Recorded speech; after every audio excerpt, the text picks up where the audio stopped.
Hello, everyone. Thank you so much for being here. My name is Stefan Kaplan, and I am a social media and visual strategist. I live in Ramsey, New Jersey. I'm a born and bred New Yorker, and I am here today out of this project that I'm going to be working on called the Spin It Social Hour. Welcome to my Spin It Social Hour.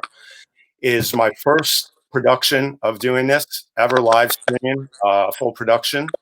And I'm really thankful to be here. It's a labor of love born out of care and concern for my photo community, my visual community, and photographers out there who are, um, struggling right now. And it's going to be a tough thing. I hear somebody typing. I'm going to put somebody on mute for a second. Okay, there we go. So I'm going to, sorry about that. I wanted to, do this out of care and concern for the photo community, and I wanted to help get their name out there now so that when this crisis alleviates, when it stabilizes somewhat, that I will be able to help them more and do things for them and make sure that you know about them so that they can have more business. Okay? So, I'm going to bring my first guest on. I'm very excited about this because, like I said, this is a labor of love, and I've worked with many photographers for many years. I was a photo editor at the New York Times for 15 to 20 years, 15 of which I was a supervising photo editor. And I was also, hold on one second, I'm trying to mute that mic. Sorry about that. And I was also I've been a social media and visual strategist for 10 years now. I've worked with the Pulitzer Prizes, doing them live for 2 years in a row now. I've worked with AARP, Life Reimagined platform. I've worked with Encore.org. And of course, I've worked with Sri Srinivasan, one of my big colleagues out there who I love dearly. And I've learned so much with. We learn so much from each other. And it's always a wonderful thing to be part of his social media group, and we do so much together. It's awesome. So with no further ado, I am going to bring on my first guest, and let's welcome Nic Coury here. Nic, let me unmute you here. Oh, Nic, how are you, Nic? I'm doing great. How are you? I'm doing just fine, and I really thank you for being here, my friend. It's wonderful having you as my first guest. The story quickly was, and you're a lifesaver too, because I had an emergency room nurse that I was going to bring on, and I'm just clarifying this because I had scheduled it. And she's one of our heroes out there on the front lines. But the thing is that, I needed permission with the hospital and other things, and we're going to work it out. We're going to get her on here one day. I am. But for now, I thank you for being here. And, so everybody, this is Nic Coury. He's based in Monterey, California. Correct, Nic? Yeah. Born and raised, just like you're in New York. I'm a native Monteranian, I think is the term. I don't know. But yeah. Okay. Tell everybody your handle real quick, Nic. So for everything, it's Photograph Nic or Photograph NIC. I don't put the K on my name, just NIC. So Photograph NIC, and that's for Twitter or Instagram. Or if you just Google that, it'll show up for kind of any handle. Okay. That is great. So, one of the things that, I wanted to have photographers on, as I said in the intro to this show, to help them out, because everybody's doing everything they can right now to help their communities. And I would help all the communities at large if I could, but I wanted to concentrate on something special to me, having been a photo editor, a photographer, and now a social media and visual strategist, to bring you guys into the light right now so that when this darkness lifts, with everything that's happening with this pandemic and so much going on, that you guys are able to get more business, that your name is out there more, and that people will know more about you. Because right now there's so much going on that I want to do my part in getting you out there. Yeah, well, it's good. I appreciate that. Yeah. No, absolutely. Yeah. So here are Nic's handles on the bottom. One of the great things about live streaming with StreamYard, which is the platform I'm using today, it's fantastic because I'm able to run the information on this platform and let you know his handles and everything else on here while we're doing this. So Nic's Instagram handle is one of his main handles to follow, right, Nic? Yep. And what Yeah, else do we have? photograph. We have your sorry, Yeah, your website website. photographnick.com, That's and right, photographnick.com. yeah. And Nic is a veteran photographer, editorial, sports, commercial, and I'm going to let Nic now tell you about himself, and then we're going to go on with the show here. Nic, why don't you tell the people a little about your background and how Yeah. you know? So so thanks for the nice warm welcome. I'm born in Monterey, California here. My folks still live local. I bought a house here about a decade ago. Actually, I think today or tomorrow is like my 10th anniversary of owning a house. It's kind of nuts. But yeah, and I went to California Polytechnic in San Luis Obispo for journalism school. Started off in the College of Architecture and realized I didn't want to do that, and wanted to be a writer. I think I'm one of the many careers that started after seeing some random viewing of All the President's Men, and wanted to bust skulls in the newsroom and whatever. And turned out that while I do still write, I was much better at being a photographer. I kind of picked it up purely by accident, covering Mardi Gras riots in San Luis Obispo, Wow. and I was one of the photographers born out of the digital camera revolution, I guess. Kind of like when iPhones came out, everybody thought they were a photographer. And I was, this will date me a little bit, is my first camera was an old Nikon point and shoot. And I remember the memory card I bought was maybe the first 1 gig memory card I bought was $100. Remember those days? Yeah. I had a Nikon EM with a motor drive. Yeah. And oh man, like my first camera ever is, and unfortunately got stolen from my car in college, was my dad's Minolta XGM from the 80s. And I love that thing. It was a bullet and a brick. It was great. But so I had an old Nikon point and shoot and just started snapping photos. I was shooting film for my high school yearbook, but didn't really know much about it. And then totally by accident got caught up as a photographer and just happened to be much better at it than I was at writing. And we didn't really have a photo.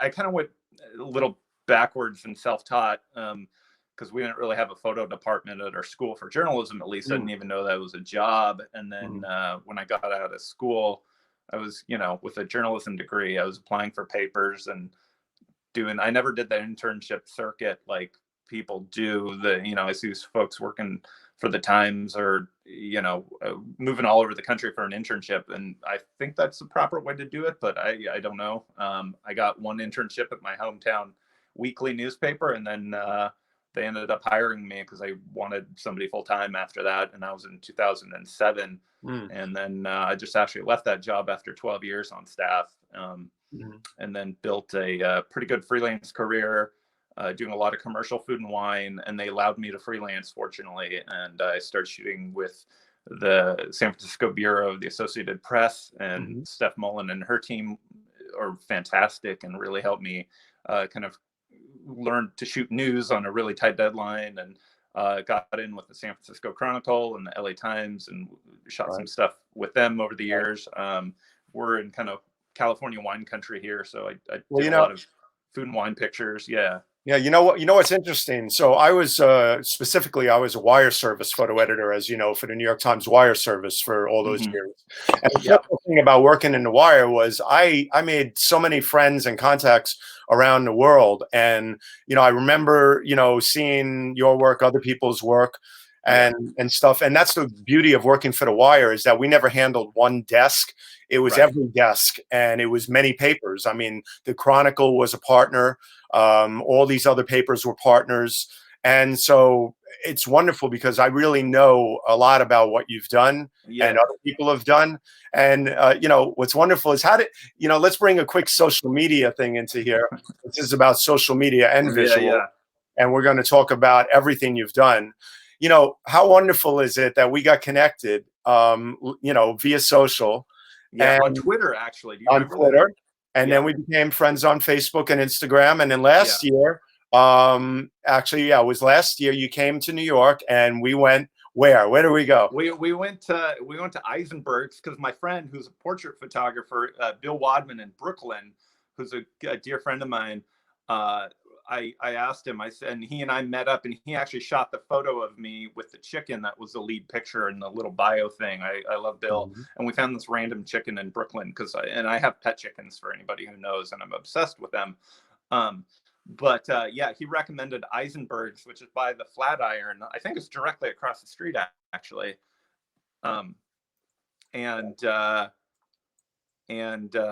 Yeah, we there we go. Is that it? Yeah, so we went to Eisenberg's, and it was the best. I really wanted, because I'm such a foodie and I cook a lot, I wanted the best, pastrami I could find. And what's the place down?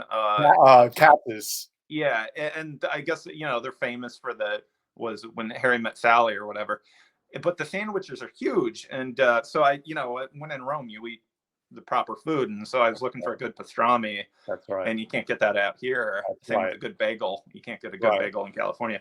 And so it was just the best sandwich ever. It's just rye bread and I know, it was great. We had a great and spicy mustard, and that's it. What a great man. Then we walked around New York for 2 hours, and took pictures together. And you know what, man? It does my heart good because we really connected. I always tell people in social, we can only do so much connecting in social. And when you visit somewhere or they visit somewhere, let them know, hook up, meet, have a meal together, get to know each other. We have to keep the real life stuff going on. Right now, of course, we want to do physical distancing. I'm using the word physical distancing because I feel social distancing is so emotionally draining. But it's emotionally distant too that way. Yeah. But let's keep them both out there as long as people listen. That's all. Yeah. So one of the things that I'm going to do here is I wanted to also, there's your website again, and there's Nic's email. I'm going to leave that up there for a bit. So question, Nic. Yeah. Where were you at career-wise before COVID-19 hit, and what were you working on? I was feeling pretty good. I left the paper kind of in October to freelance just because I was starting to do some larger projects, and I wanted some more time to focus on some personal work and kind of build a career. I liked the newspaper a lot, and I love journalism, and our news crew at the Weekly, Monterey County Weekly, was fantastic, and I'm still friends with everyone there. But it's just time for a change, and I think it was going to make my work stronger and change it up and kind of be unsure, and it was not really the best time to do that, unbeknown, but whatever. And I was doing a lot of portrait work. I've kind of focused on that in the last couple of years, doing lighting, learning to light portraits properly, and like big studio stuff, and was doing kind of bought a medium format digital camera, which it felt kind of cheating on my journalism roots with that, but and was doing a lot of cool kind of big lit moody portrait stuff, and was doing a lot of food and wine pictures still, and actually had a really good January and a really good February. I had the front page on the Chronicle, shooting some stories on butterflies. And it was cool. I was feeling really good, and was actually rebuilding another photographer colleague in New York, Nic Coury, who's really good with portrait work. Recommended putting together he said, build a portfolio. I was redoing my website. He said, build a portfolio of work that you really like, that's personal. So I was just photographing my portraits of my friends, and just kind of rebuilding a portrait portfolio of really high lit work, and was going to start sending that out to editors and magazines that I wanted to work with, and just kind of really fancier stuff. The yellow background portrait stuff was a piece I did for the LA Times on the oldest cat show. And it was just one of the most fantastic pieces. That's the kind of work I love doing, is just really finding, the enthusiasm within everybody, whatever they're into, and just celebrating that and making them feel heroic in a way. Yeah. And so I was picking up kind of a lot of portrait work, and that was my plan. And I had some big projects planned for March and April, and then everything kind of came to a halt for a lot of people, and I'm fortunately in a fairly good space with it. But I know a lot of friends that are struggling to pay bills right now, and it's hard. So I don't I feel pretty privileged to be in the place that I am right now, because I have a lot of friends that are looking for other work, especially in editorial. Even though there's a lot of pictures to be taken right now, I think it's kind of just scary if you have health concerns or whatever. No, absolutely, absolutely. I mean, that's why I wanted to ask you that question, And so, I mean, so many are struggling right now. We'll get into what we can do to maybe alleviate some of their concerns, and maybe not alleviate, but make them feel a little better today. That would be wonderful if we could do that. But what's one of your favorite things, before we get into that, what's one of your favorite things in life to work on as a photographer? And what's the one subject that you're most passionate about? I like, I'm kind of a news junkie through and through, and I like covering news, and I like being in those unsure spaces. If I don't ever have to cover another shooting or traumatic story again, which we'll talk about later, I would be okay with that. Like the Gilroy garlic shooting, I was actually in New York last year when that happened.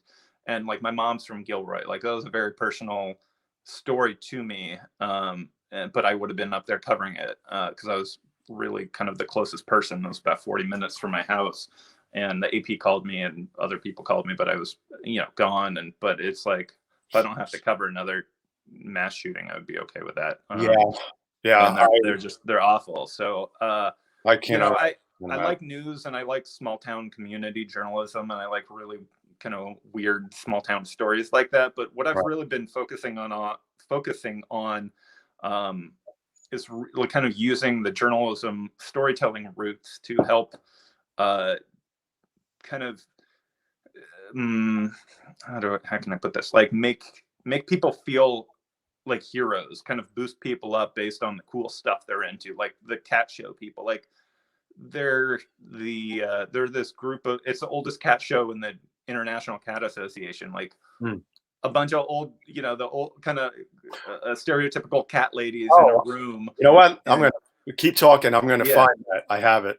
It was up on my Instagram feed there. And it's like, who cares about that, right? Like, it's not that exciting, but it is, because the people are just so into it, and like celebrating people's individuality and personalities, and like just really, like I said before, making people feel like heroes, like making people feel cool about themselves, and celebrating people for what they're doing and being passionate about. And I that's why I've been focusing on a lot of portrait work, is like making people feel cool about themselves, even like whether you like it or not, like, making people feel part of the in crowd, because I was definitely not one of those kids in high school and college, and I was like the weird kid. It's funny I mentioned that, because I was just reading a great New York Times Magazine profile this morning on Weird Al, and he talked about that, and he talks about his shows, being kind of a place where the weird people can get together and be celebrated for who they are. And I think we need to do that more. Well, I know of journalism too, but just celebrate each other. Yeah, I know that you're a big advocate and a big person involved in so many efforts like that. Yeah. Before I get into that, because I want to share a little about that from a personal note too. Let me show everybody what you were talking about real quick here. With that, I think this is it right here. So I believe this is it. Oh yeah, this is an old one, but yeah, this is. East Main Show is one of the oldest established cat clubs it's so good. in California, and it's the oldest established cat club in the International Cat Association's group. It's always a lot of fun. We always have an interesting group of cats. We always have some really cool, interesting judges that do different things. I've been coming here ever since I've been raising cats, which has been like 40 years now. So funny. Here's a funny thing. If you go to my these are long hair boas. They come in 2 coat lengths. They come in both. Okay. So if you go up to the Instagram feed that you just had up and go to those LA Times pictures I did. Yes. Hold on one second. I'm going to go back to that. This is a great. You'll love this, because it's about the power of social media here. Okay. On your Instagram, the ones I had there, right? Yeah, exactly. Okay. So if you go up a few rows to the Right. yellow background portraits, they'll be easy to find. Yep. I'm going to get up there. Give me 1 second. I'm going to get up there for everybody. And we're going to zip up there real quick. This is a one-man effort. Right. Okay. So the middle one with the guy holding the cat out. Yeah. Yeah. Okay. So I posted that photo. I'd met him in 2019 as well during the cat show. And his name's Bobby San Miguel. He lives in Santa Cruz, about 45 minutes north of here. And I introduced myself again, and he says, "Oh yeah, I remember you from last year." I says, "Cool, I want to photograph you again." And we start chatting, and I posted this photo, like that photo, just to tease the Times piece, on my Facebook page. And my friend, I can't remember who it was. I think my friend Sharon, who works at the local marine labs, was like, "Oh, I know him. That's Bobby." And I was like, "You're kidding me?" And she's like, "No, he totally raises cats, and he and his partner are like really into cats and this and that." And like we became friends on Facebook. Kind of, it was like, you know, kind of like you and I did. Like you see one person, you're like, "Oh, I know that person," and everybody just mixes a world, and it's super cool. Well, that's the special thing, you know. I mean, a lot of people knock social media in many ways, and I get it. You know, and it's not. There's a lot of good and bad and everything, but there's so much good that can come out of social media. Yeah. I connect with people left and right all the time. One of the big mottos that our group that I work with a lot, we all go by, is always build your network before you need your network.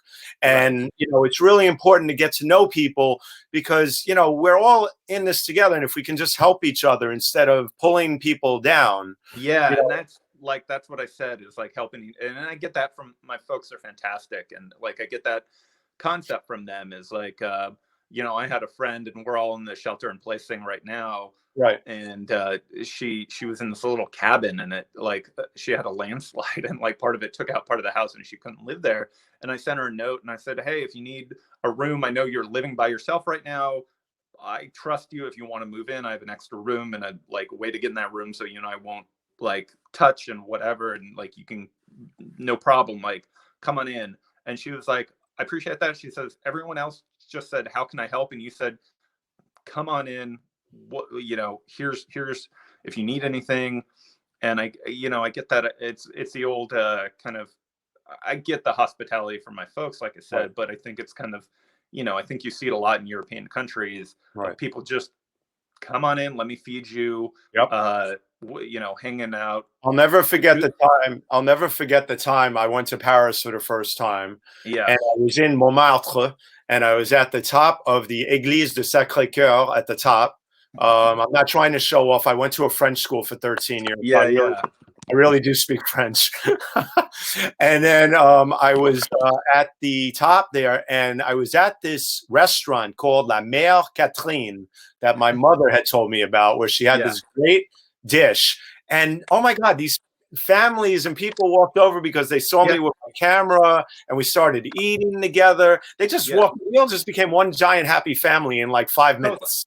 Yeah, and that's, you know, that's how I grew up, is both my parents cooking, and you know, we spent a lot of time in the kitchen, and like that's what I do now with friends, and that's kind of one of the big things I'm missing right now. I know, and, you like, cook a lot. Yeah, I just had my birthday like a week and a half ago or so. I'm the ripe age of 36 here, and happy birthday. And, yeah, I know. Thanks.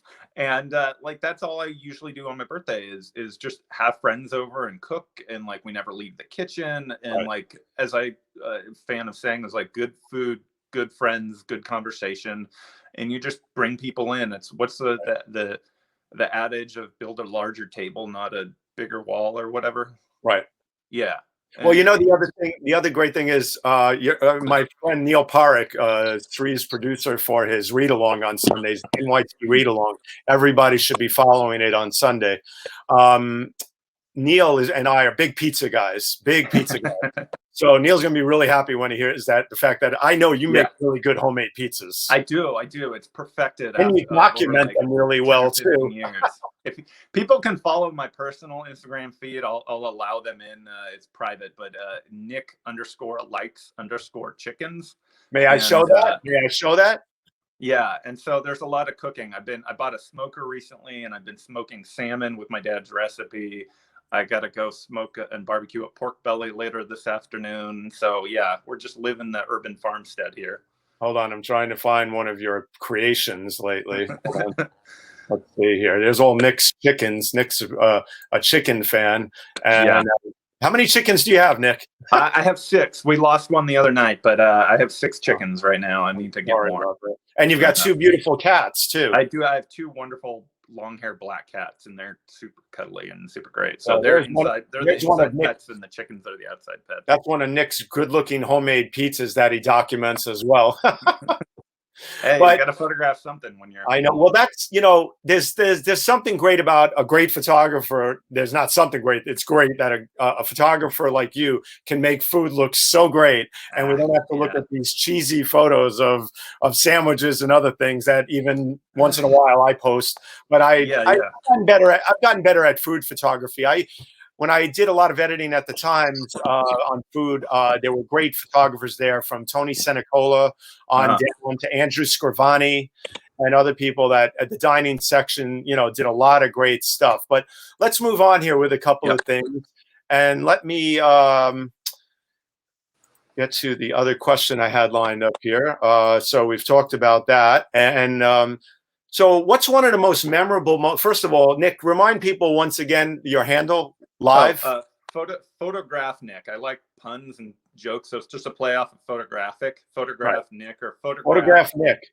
Photograph NIC. Yeah. Right. I'll put that up there and again in a minute. And my name, once again, just to remind everybody, because you have to do this during live streams and why we're here, is I'm Stephen Kaplan. My brand is Spin It Social. I'm a social media and visual strategist.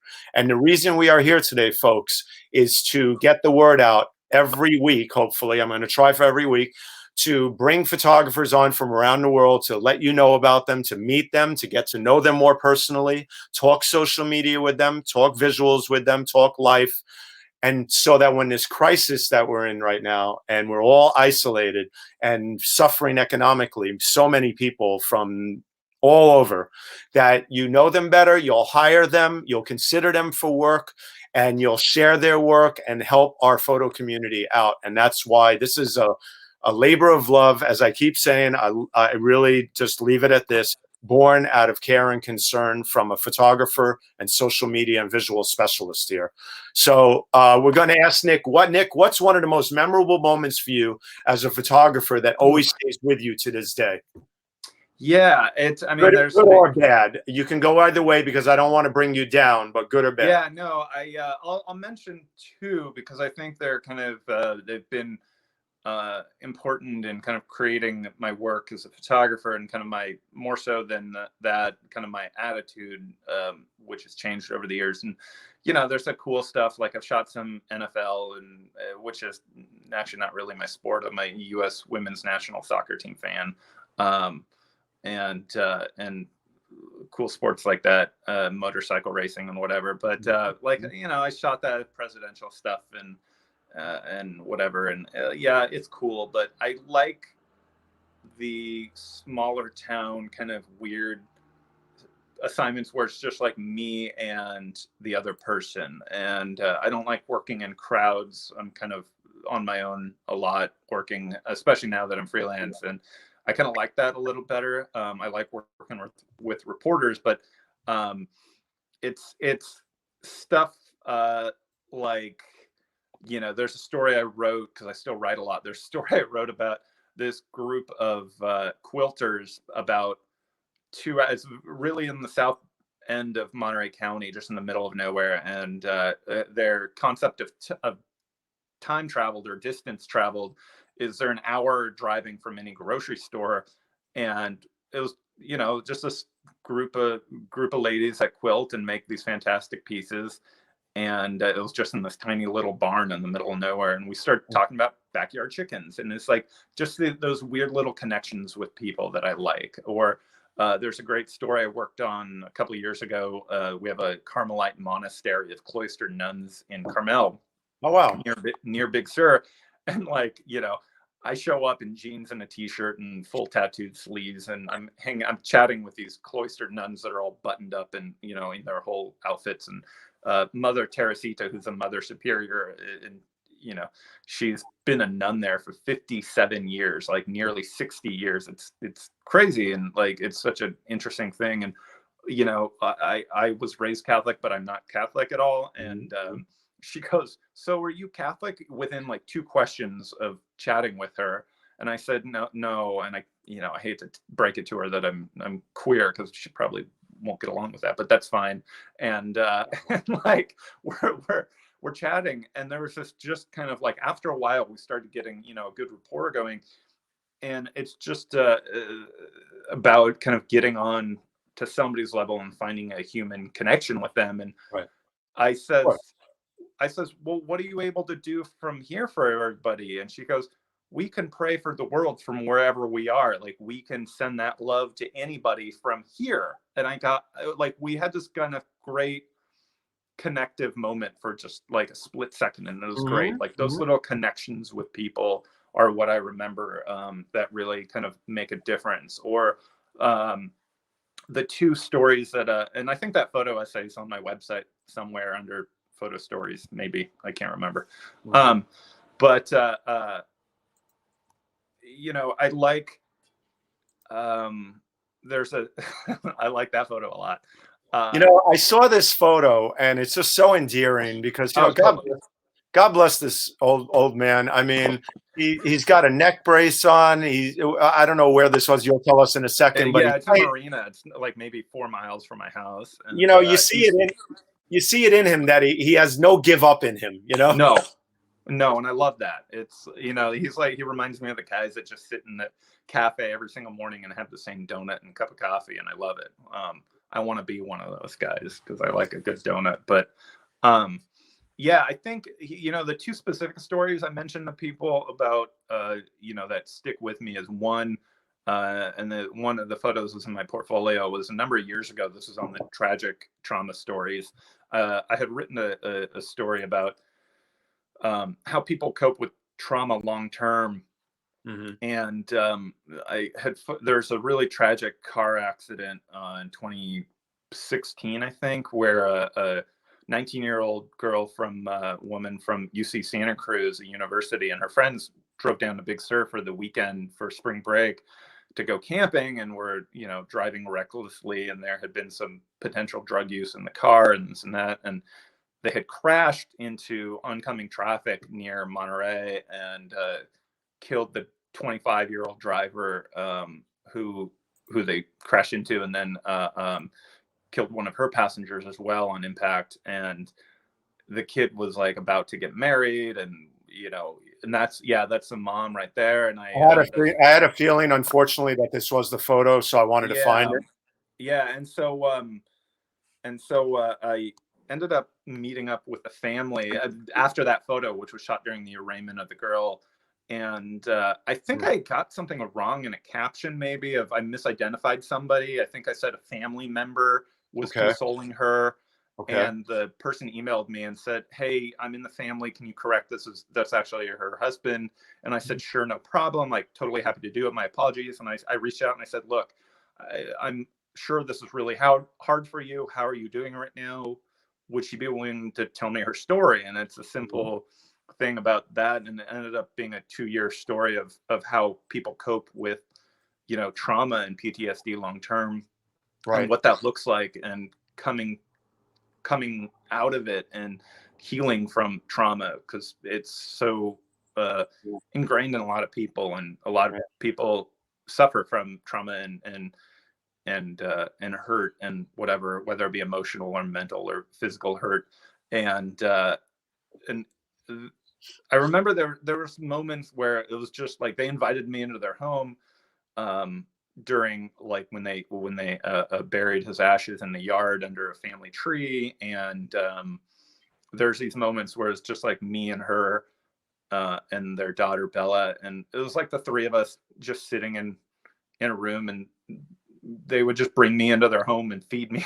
Like, you know, just like these great kind of collaborative moments. And I remember there was a moment there, and you know, I have sleeves here, and I was about to get tattooed, or I just had, or something. And Bella, I remember, looked over at me, and she was I think 10 at the time, and she goes, "Oh, I love your tattoos," and we started talking about flowers, and it was just these kind of great little connective moments between people, and that's the kind of stuff that I really like. Yeah, I mean, that's the one thing that a lot of people don't realize, that a lot of photographers really create these after the story's done, or even as it's evolving. Sometimes, we create these bonds with certain subjects because we're heavily invested. As photojournalists out there documenting stories, you're heavily invested in the emotion and everything else. Totally. We're not separated from it. Many people think, unfortunately, a lot of photographers, whenever they see certain things, why are you taking that picture? Why are you doing that? Well, you're documenting things for the world to see and learn, and understand the emotional, And it's a very fine balance of doing it correctly. And there's, admittedly, there's a number of times where I've done it not to the best, and it's interesting. I'll give a great shout out to one of the best picture conferences I've been to, and I spoke on a panel about mental wellness last year at the Image Deconstructed in Denver with Ross Taylor. Okay. And we talked a lot about, and that was a very important conversation. And my friends Aaron Hooley at the Chicago Tribune and Bettina Hansen at Seattle Times, and all these great folks, and Jared, I can't think of his last name because I have an awful memory. But he's, I think, maybe based in New York as well. Does a lot of commercial photo work too. But we talked a lot about, the Ross Taylor adage of, he says, I don't even bother. I say hi to people now when I meet them, but I say, how are you? Like, you go up and approach them as a human first, and then that's how you connect with folks. You just say, hey, how are you doing? Like, how are you? Tell me about how things are going right now. And you connect with people as a human first. And as we had a lot of the speakers last year talk about during that, was it's not just like you were just saying, creating, it's not just, helicoptering in to make an image. Sometimes you do that during like a news story, but of course. Yeah. And that's unfortunately part of how it goes sometimes. But if you have the time to really connect with your subjects, and it's not just you documenting them, but you and them working together as a collaborative. Like, you can't make the photo without them.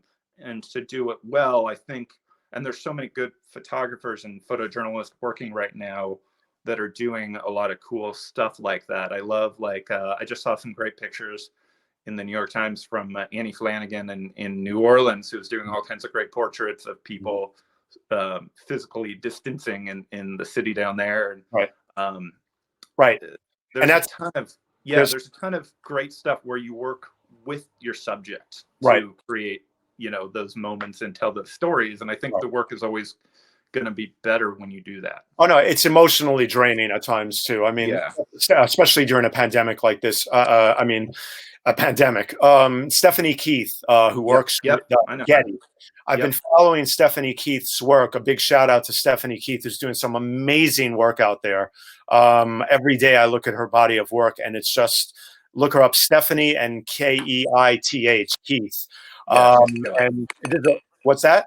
She's great. Like, I like great. And her Facebook posts are very personal about how she's doing. Sometimes it's about how she's struggling. In LA, on a similar vein, I love the work of Kendrick, Branson, and David Walter Banks, both who shoot for the Times on occasion. They're mostly commercial and portrait right now, but they do a lot of work about, their backgrounds in photojournalism, like a lot of people. And they talk about that too. And they talk about the struggles, and they talk about, and I think ultimately that's what we need to do, is not just be these emotionless photographers.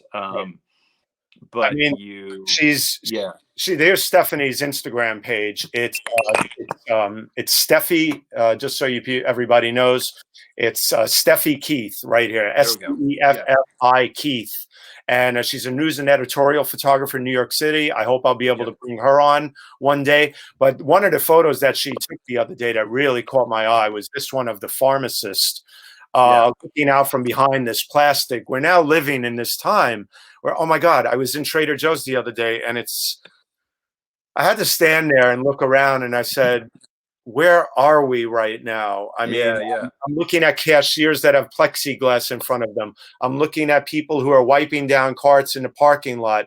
I'm looking at people walking around me in 40, in these big curves so they don't come near you. Right. Or somebody who's yelling at somebody in the store because they got too close. And a guy coughed the other day on the street because I have allergies. And I was like, the guy across the street from me here in Ramsey looked at me like I had the bubonic plague. Yeah. It's not a good time to be coughing in public. No, it's not. But let me ask you this. So here we are, all of this going on, with the, with the loss of business and everything else. Yeah. You've been through a lot with many things. You had and I've asked you if I can share this, so everybody should know that. I am a born, I've been in journalism long enough that I make sure that I will ask the right questions. Yeah. You were in a very bad accident once, a bicycle accident. Yeah. I mean, relatively speaking, it wasn't that bad. Like, I walked away. I saw your helmet. It looked pretty bad. Well, yeah, a helmet saved my life. So I'm a big advocate of wearing. So how do you, my question to you is, having dealt with trauma and other things and other ups and downs in life, how would you give some insight to photographers out there who are going to be dealing with all of this that's going on and then trying to even get back on track after perhaps losing so many months worth of work, and who knows how long this is going to take, that they're going to be who knows where in another how long? Yeah. I think, and I've talked with a number of colleagues about this. There's a lot of the MPPA is doing a lot of good work too, and Melissa Little and Andy Cowell and the whole board over there, and Maria she's at Houston Chronicle, I think. The entire team at MPPA is doing a lot of good work, and Patrick Fallon and everybody of doing a lot of advocacy to help photographers financially, and we're doing some work to get some mental health services and just support services rather. And I think the financial will eventually rebound. I know a number of people who have been doing some pieces for larger editorial on this whole crisis have gotten part-time jobs at Costco, where I applied to Trader Joe's myself, just to get some little revenue in. I got my taxes back recently because I filed them super early, which was nice, and that is helping. And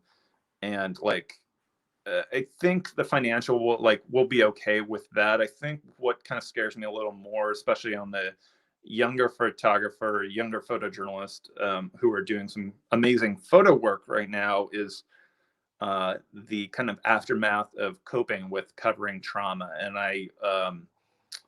Autumn Payne, who writes a column for the News Photographer magazine, interviewed me last year about coping with trauma long term for my own stuff. After my bike wreck, I broke my hip and I couldn't walk for a couple of months. This is like coming on 5 years in August.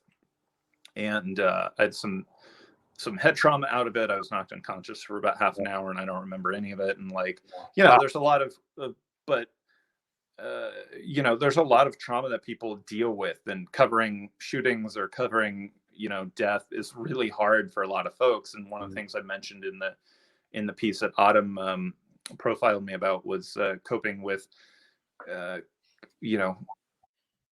hard news and how we do that. And kind of the one of the big triggers for me a number of years ago was covering the aftermath of the Pulse nightclub shooting in Orlando, the gay club. Oh, man, wow.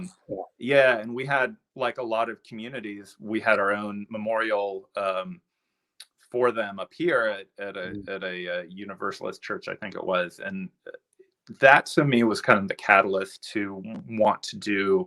So I identify as queer on the LGBTQ spectrum, and I'm non-binary or identify as non-binary, and that was the kind of the catalyst for me to more come out. However, that was what, 5 years ago, 6 years ago, 4 years, I don't remember exactly, but somewhere around then. I know. Sometimes you don't want to remember those traumatic days. Yeah. And it was a while back, and I remember looking around the room covering that memorial service, and it was the first time I'd actually broke down during an assignment. I broke down plenty of times after work, but that was the first time that I was actively crying behind my camera, because I was seeing my people and my community there. And it was really fucking hard to see and to deal with. And I remember thinking, I can't be scared anymore about who I am. I need to live like,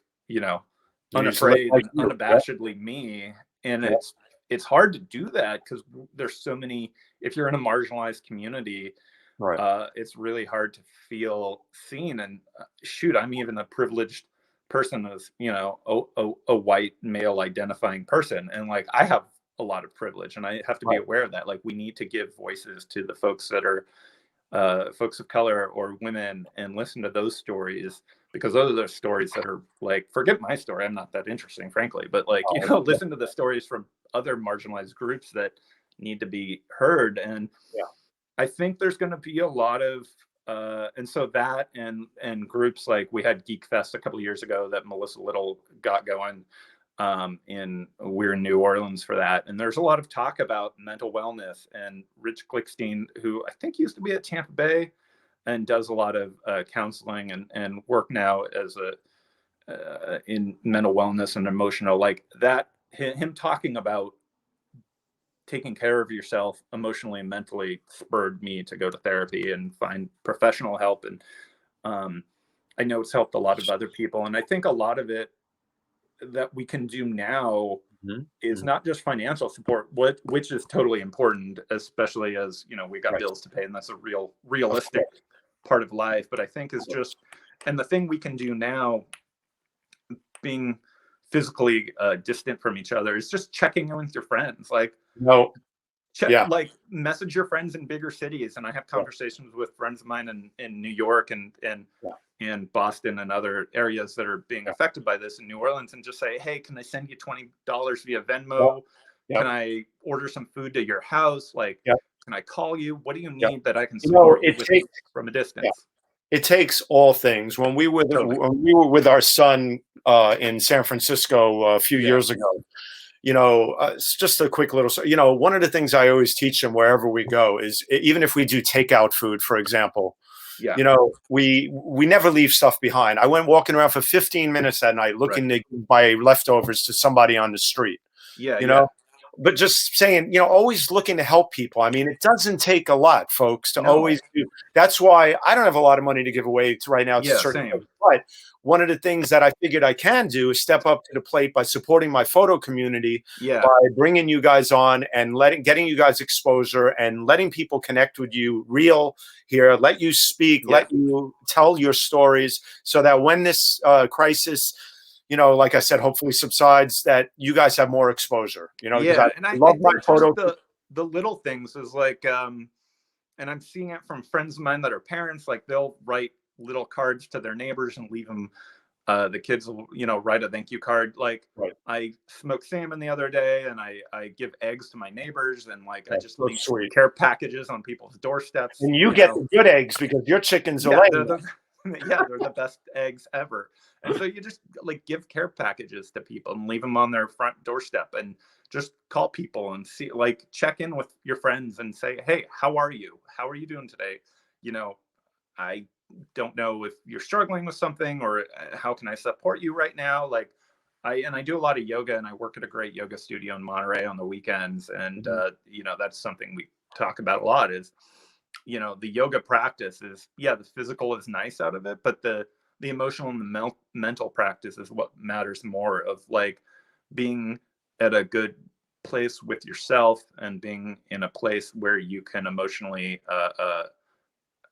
help other people and support other folks in whatever they're dealing with. And I think a lot of people just want the acknowledgement that things are hard and it's okay. I was talking with the owner of the studio, Kelly, yesterday at Union Yoga, and I says, I think, part of our virtual videos can just be telling people that, it's hard, and it's okay to have an off day. If you're feeling really shitty one day and you just want to sit on the couch and cry, that's totally cool, and that's valid, and those feelings are valid, and like that's an okay thing to feel and to be be in that space of, like, just feel bad one day. Totally okay.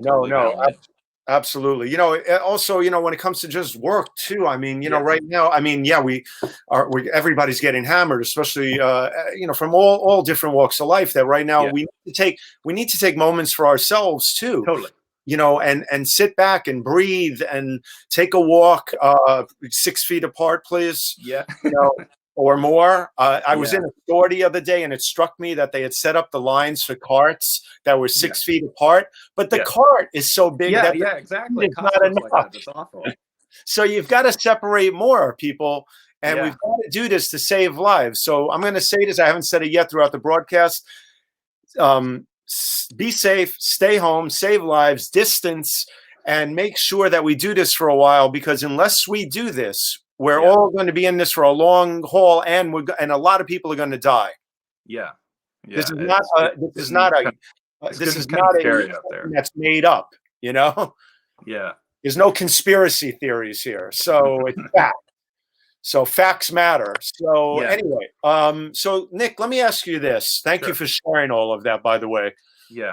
And I want to, thank you also for doing so much for your community and for the LGBTQ community, and being a big standout person that way, and voicing your opinion, and making sure that people know that, bullying, and I know you're big on that, bullying and racism and everything else. Yeah. The buck, stop it. Let's don't put up with that stuff. Yeah, don't put up with it. Yeah. That's right. We don't have room. We don't have room for that in our society. Just live unabashedly you. And that's kind of hard some days, and I still struggle with it a lot. But and I'll say, if anybody is in a struggling and feels like they're not doing so well right now, send me a direct message on Twitter or Instagram or something, and I'll talk to you. I'm totally happy to listen to people and just tell you that you're doing okay, because that's ultimately how it is. Yeah, some days are going to be hard, and I have a lot of struggle still emotionally and mentally some days with it, but you're okay, and your feelings are totally valid. And that's right. Your feelings matter. That's right. Yeah. Right. So listen, let me ask you this real quick, because we have about 6 more minutes. I mean, we could go a little over, but I want to keep it to about an hour of the show. Yeah. Because I gotta go cook a big fancy meal here. You have other things to do, Nic? No, not at all.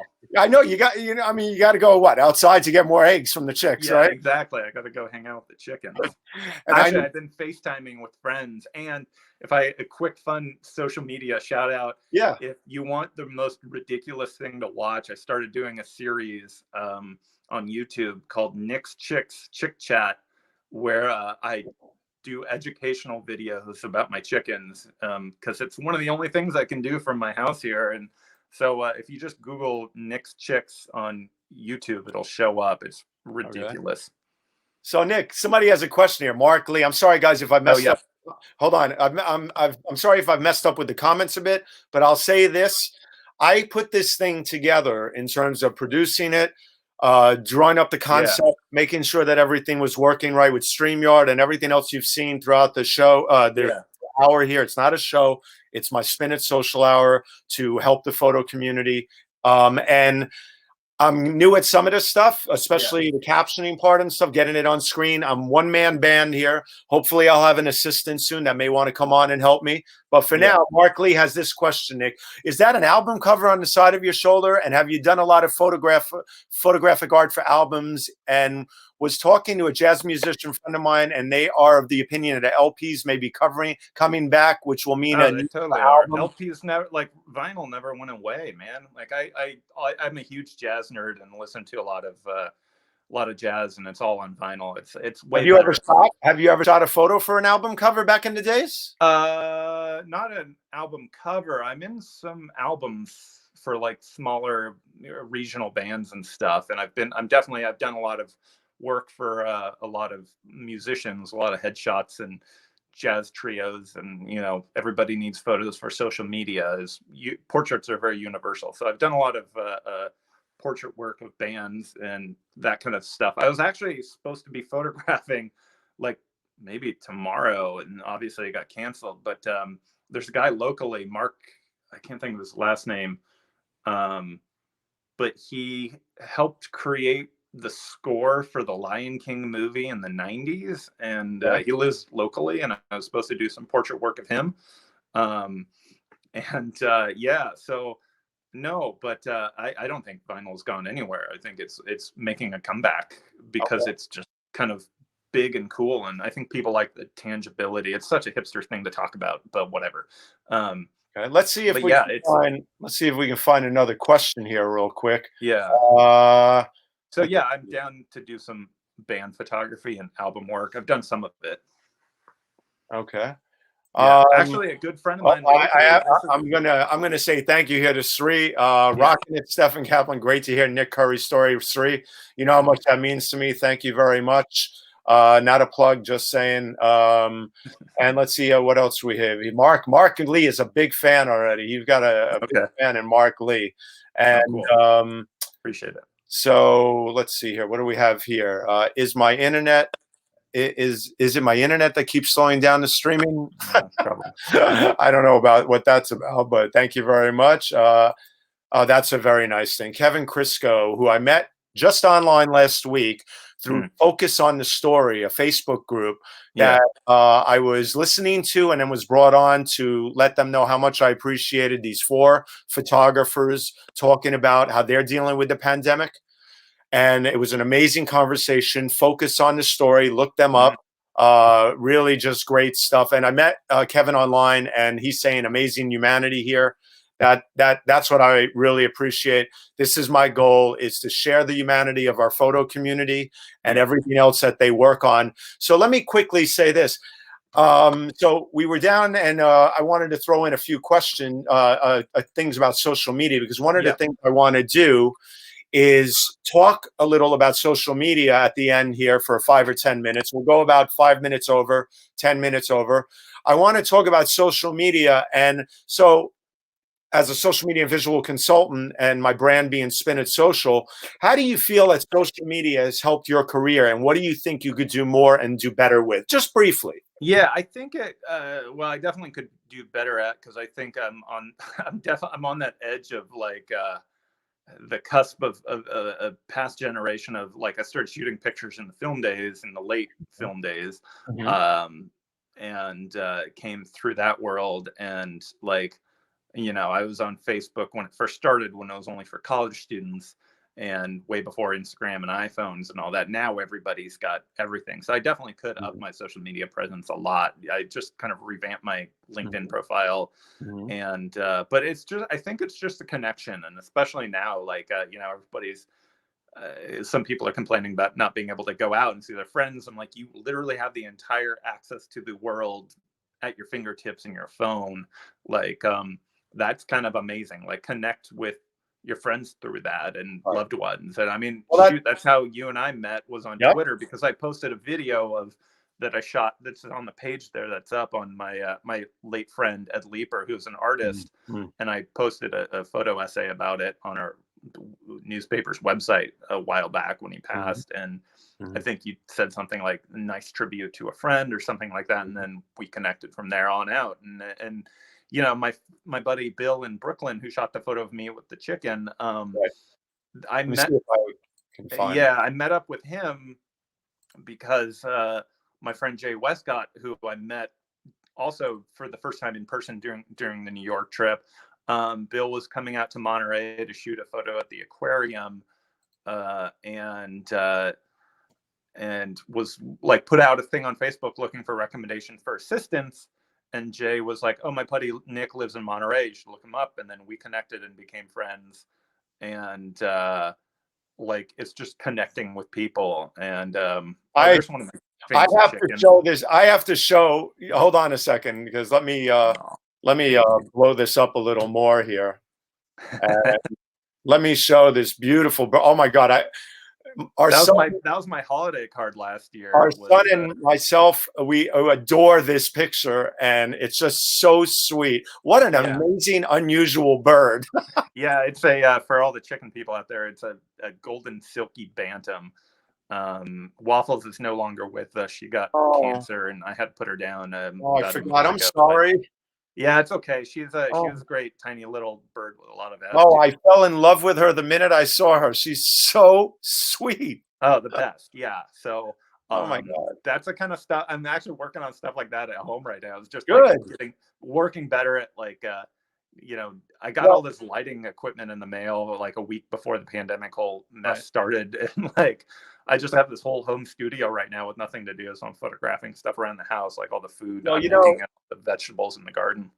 I'm glad you're talking about that, because let's talk about that for a Yeah. minute or two, since we'll go about 10 minutes over here. We still have a lot of people watching and a lot of people sharing. I forgot to say this early, cardinal rule in social media, folks. When watching anything, ask your viewers to share. So please, if you're still watching this, people can watch it later. They can watch it next week. Hit the share button. Sharing is essential. Liking is beautiful too. Thank you so much for all the likes and hearts, but sharing really lifts it out there and gets it out there. Cardinal rule I broke. I forgot to mention that even during the beginning. So I'll say it now for those that are still on. Please, right now, hit the share button so everybody can learn more about Nic.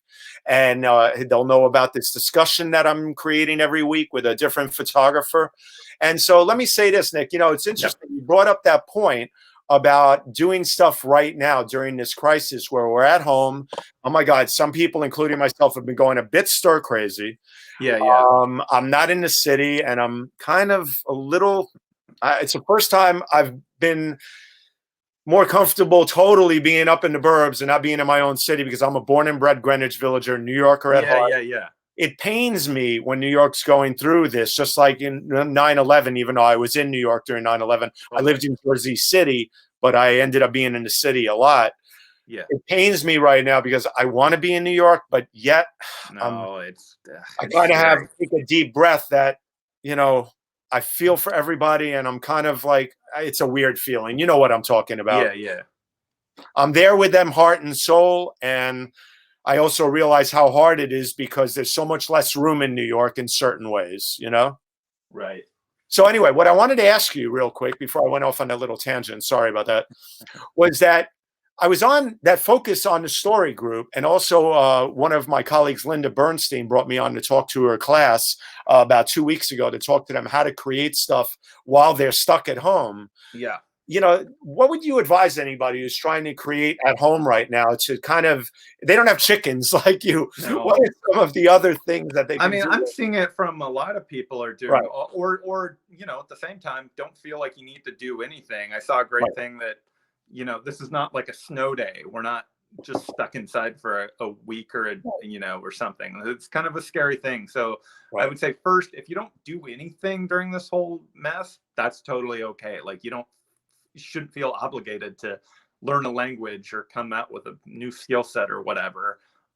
But at the same time, strangely enough, one of the weird pieces of advice I've gotten about creating a routine and filling the time was from a lifer inmate at the prison when I did a story a while back. And he said, yeah, you have to create a routine so you don't go stir crazy. Like you have to fill the time instead of just sitting there. Wow. So I've been reading a lot of books. I've been watching a lot of movies and, scanning film archives that I've. No, that's such a deep statement right there, because if you think about if you don't do anything. So like I still shoot films, so I've been scanning film archives when I can, and that's there you go.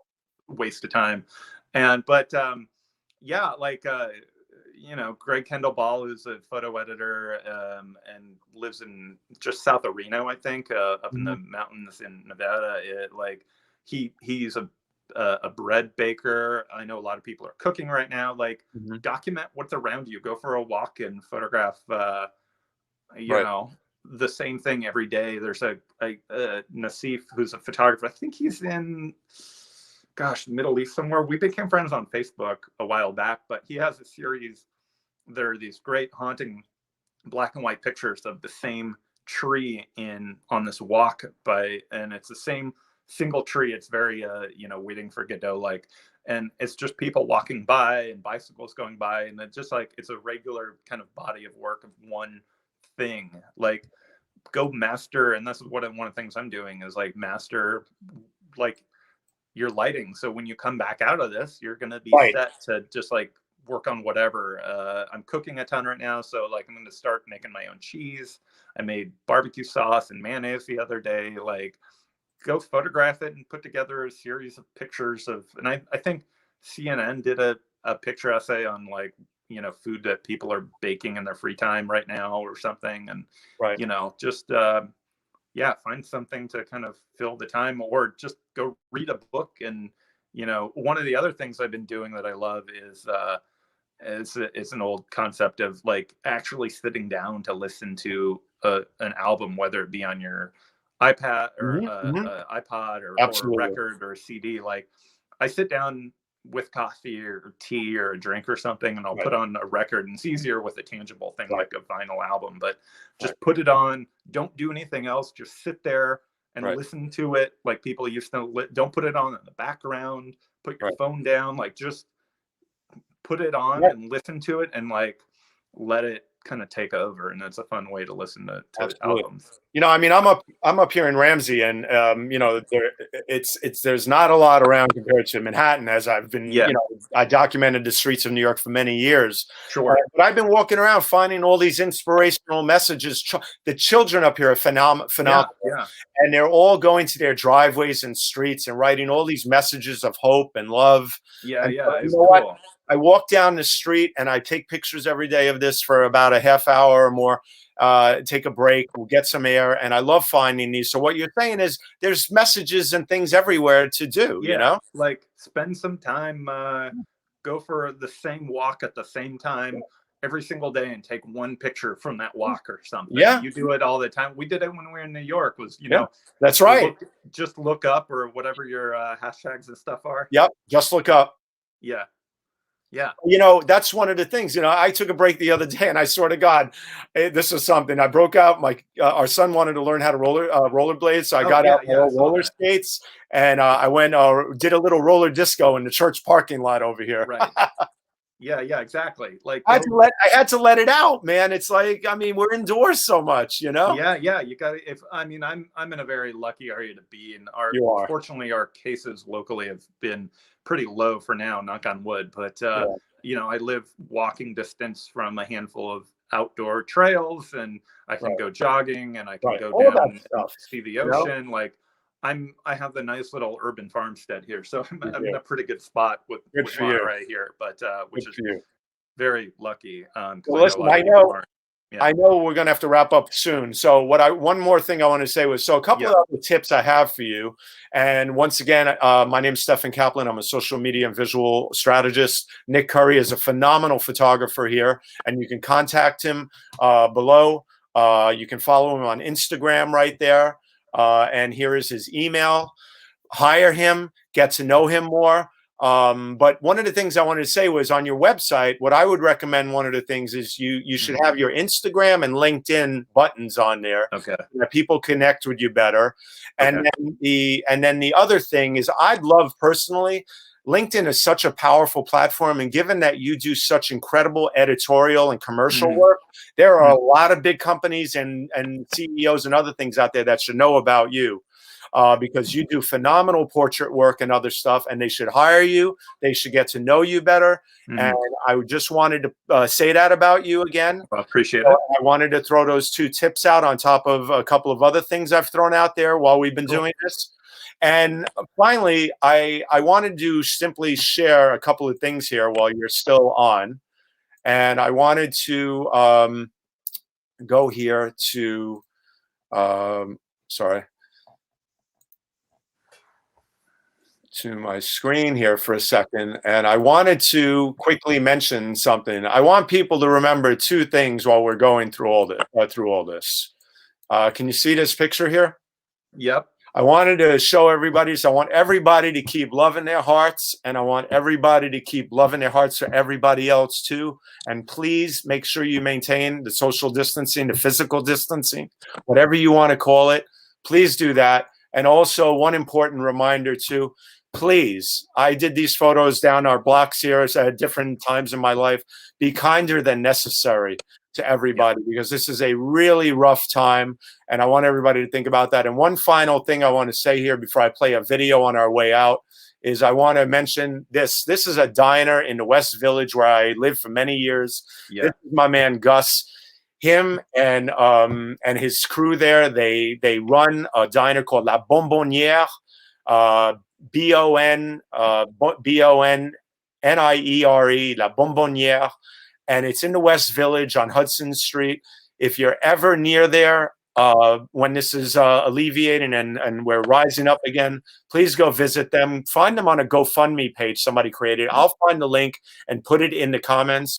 They have a GoFundMe page because these poor people may have to close like many others. And I tell you, if I don't want to see that happen, man. They're beautiful people. They need help, and they make the best damn cheeseburgers around.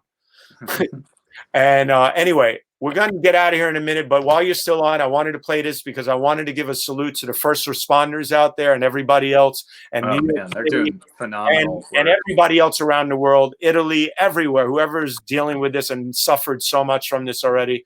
Let me quickly stop my screen. Let me go back to share screen. And let me go to my Chrome tab here and let me play this for everybody because I really found this. This was thanks to David Hanshoe. And everybody knows David in the photo community. He's a great photographer who I idolized for years. He was somebody I looked up to when I was doing all my police work, when I documented the NYPD for 10 years back then. And as a social media and visual person now, I've lectured at his classes at NYU. I do a lot of lecturing at colleges and universities, and I love this guy, and he turned me on to this. I saw it on his Facebook page. So listen to this, folks. I think it'll inspire everybody going out, okay? And how about this from a New York composer of so many jingles who reworked maybe his most famous jingle of all. Hello, this is Steve Carmen. When I wrote the I Love New York song 43 years ago, the lyric talked about what a great place New York State is. Now, as we confront the coronavirus, I've rewritten some of the words with the hope that they will inspire New Yorkers to remember that we're all going to get through this.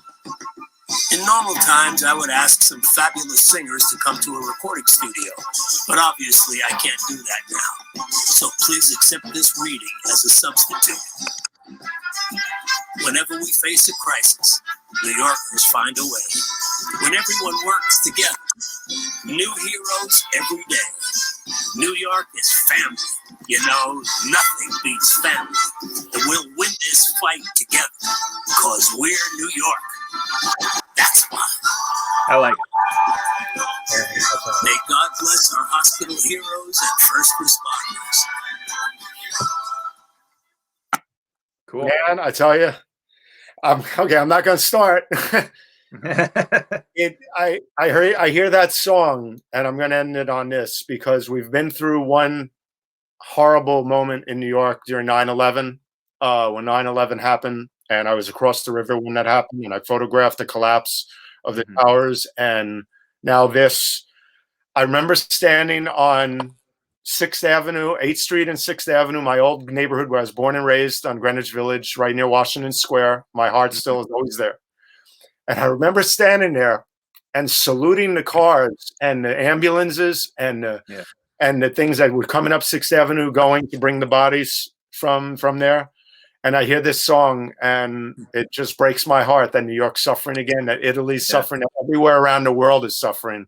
Yeah. And I think that our hearts are with everybody.